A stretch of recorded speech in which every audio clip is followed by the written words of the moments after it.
What's up, Unknown Fitness fam? Welcome back to another video of do's and don'ts. This is your boy Randall. So let's get into it.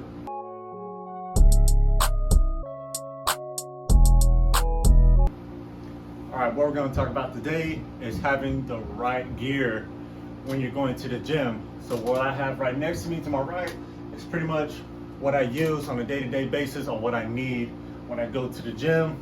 Rather it's wrist wraps, my belt right here. Paid about 50 or 60 bucks for this. Get yourself one of these belts. Don't get the ones that's just wide in the back.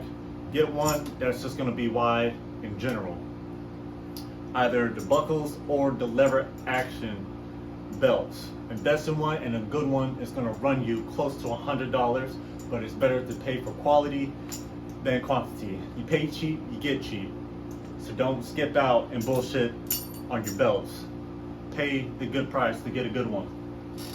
What's next is pretty much the sleeves that I bought recently that have tremendously helped out, that I got from a website of Mark Belly Slingshots. This is the extreme elbow sleeves and the extreme knee sleeves. These have tremendously shown me on how much that I can actually push, keeping my joints safe. I already have issues with this arm, with my elbow. If you've heard of it, it's called tennis elbow. So you always want to be cautious on how you're moving about in the gym. If you're gripping the bar wrong or anything else like that, you're going to trigger a bad reaction on your tendons, your ligaments, your muscles. And when you start putting that much strain on it, you can pretty much damage a nerve. In my case, I got tennis elbow. So I have to make sure I have, on light days, my other elbow sleeve only on this arm, or if I'm going heavy, I'm using my elbow sleeves. And also having a good pair of gym shoes. I bought these earlier this year. They're pretty much no bull high tops. So these were pretty much a early birthday gift earlier this year for myself, as it was just June 2nd. But always make sure you pay for good quality gear that you have to take with you to the gym. It is better to be safe than sorry. I've already gone through the whole trial and error buying cheap quality accessories that I end up using in the gym, and then they're just straight to shit in the next few months. For example, I got these sleeves right here. These are my previous knee sleeves. And if you can't tell, they're starting to tear right here. Starting to tear.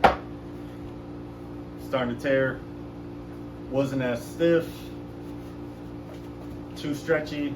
Wasn't keeping my joints as secured as I wanted my knees to be. But these knee sleeves right here are tight as hell.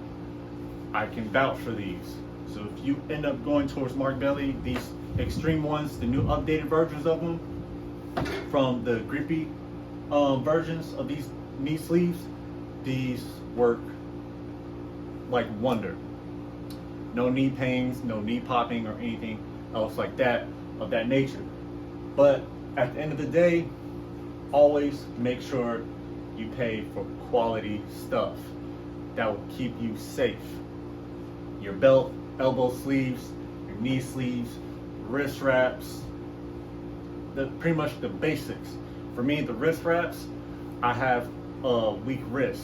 So anytime I'm going heavy, I put on my wrist wraps. And also I've had big scares where I've almost broken my wrist just with a simple movement doing bench press. So you will never catch me without my wrist wraps on doing or going heavy on bench press or heavy on dumbbells or anything else like that.